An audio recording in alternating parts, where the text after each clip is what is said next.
the 7 Hokage Naruto Uzumaki, and the Sin of Wrath Meliodas. These two titans of power are some of the most well-loved and heavily discussed battle shonen protagonists out there, both having tragic backgrounds and choosing to move forward becoming the strongest amongst their peers. Yet, one question remains: which of the two would win in an all-out battle? That is what we will be answering today on the Fictional Matrix. We interrupt this program to tell you to subscribe to the Fictional Matrix. Now, onto the regular scheduled program. When it comes to abilities, both characters boast some truly incredible arsenals, but to clarify, I will not be granting Meliodas the 10 Commandments, since those aren't truly his powers, but his father's instead. Now, if you guys would like to see a hypothetical match where I put Naruto versus Comp Meliodas with all the 10 Commandments, then get this video to 100 likes and make sure to comment it down below. Now, without further ado, let us begin. When it comes to Meliodas, being a demon grants him incredible regeneration abilities. Though, while these regeneration abilities do fix the body, it does not nullify the damage taken.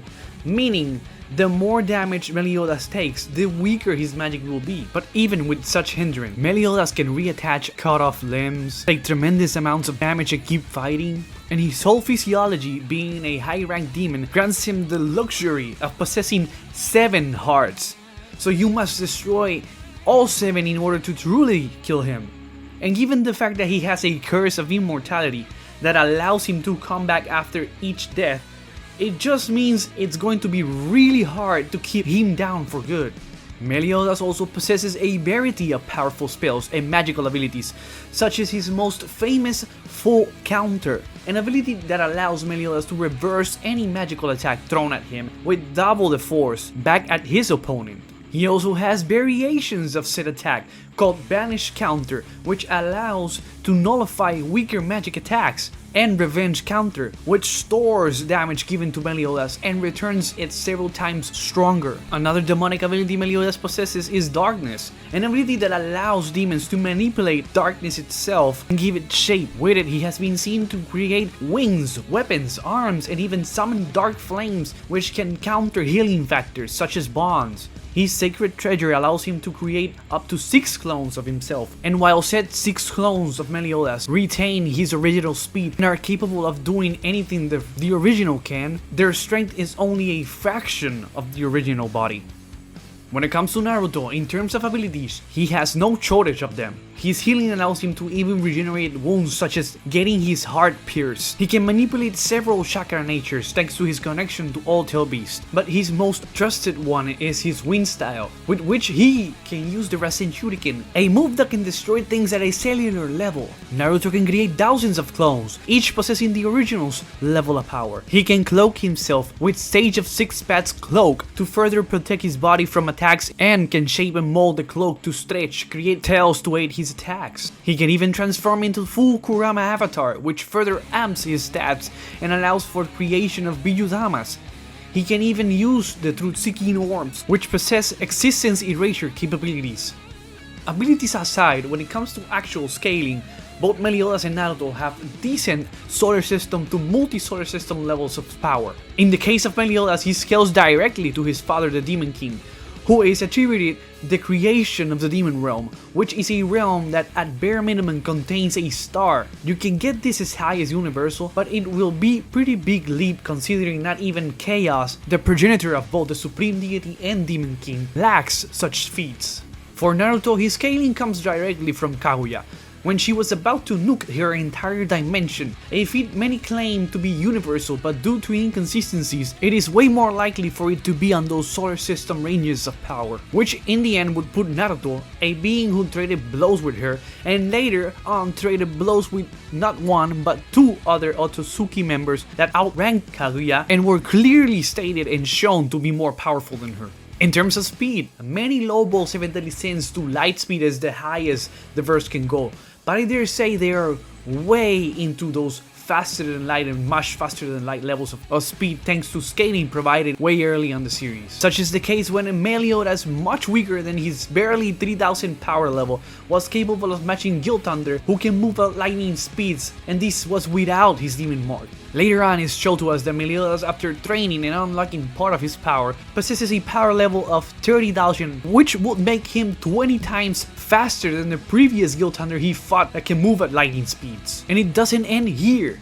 for Meliodas gets much more powerful when he regains his original power, and after his training arc in Purgatory he becomes several times even more powerful than that. Heck, Meliodas has his true magic form, which while he does lose, it puts him above the Demon King in terms of both power, speed, and magic, which would in turn make him faster than an Archangel capable of moving faster than light, and faster than Sildri's Dark Nebula, cementing easily those much faster than light speed tiers of speed.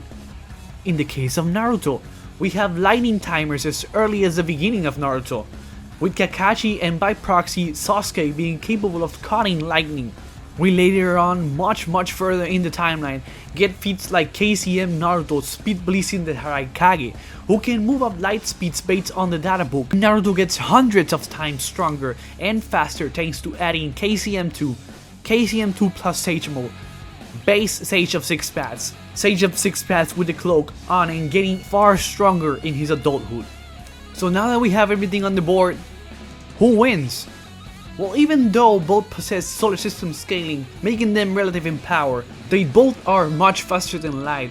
Though Naruto has way more consistent light speed scaling metas, they would still be relative. There is one key difference between them, and that is while Meliodas can create 6 clones, each possessing a fraction of his power, Naruto can create thousands of them, each with his power level. Frankly, he could quickly overwhelm Meliodas with numbers. And I know some of you might be thinking, that's never been the case with Sasuke. Well, Meliodas doesn't have super Sharingans that can see where the real Naruto is. Meliodas, for the sake of argument, will be capable of using his counters on Naruto's chakra. But as busted as those are, it doesn't really matter when Naruto can send infinite clones while his original body watches over from a distance, having 2 other clones collecting nature energy to further fuel, heal, and enhance himself. Oh, but Meliodas is immortal! It really doesn't matter, Naruto has an answer for his immortality, which are the truth-seeking orbs that can affect even the spiritual, erasing their existence. He could simply hold Meliodas with a few clones and hit him with a truth-seeking orb, ending the fight, preventing regeneration and resurrection. There is also the possibility of Meliodas seeing he is outnumbered and trying revenge counter, but unfortunately for him, he won't get the chance. Naruto's slight edge in speed plus his danger sense granted by the Sage Mode would allow him to get out the way of any true danger. Meliodas can potentially counter most of Naruto's arsenal, but Naruto's sheer numbers, near infinite stamina, and chakra reserves, his possibility to amp himself with Sage energy on top of his already relative power would make him just way too much to handle for the Sin of Wrath. The winner is Naruto Uzumaki. Hope you'll enjoy today's video. Please like and subscribe to the Fictional Matrix, and see you all next time on the Fictional Matrix. God bless you.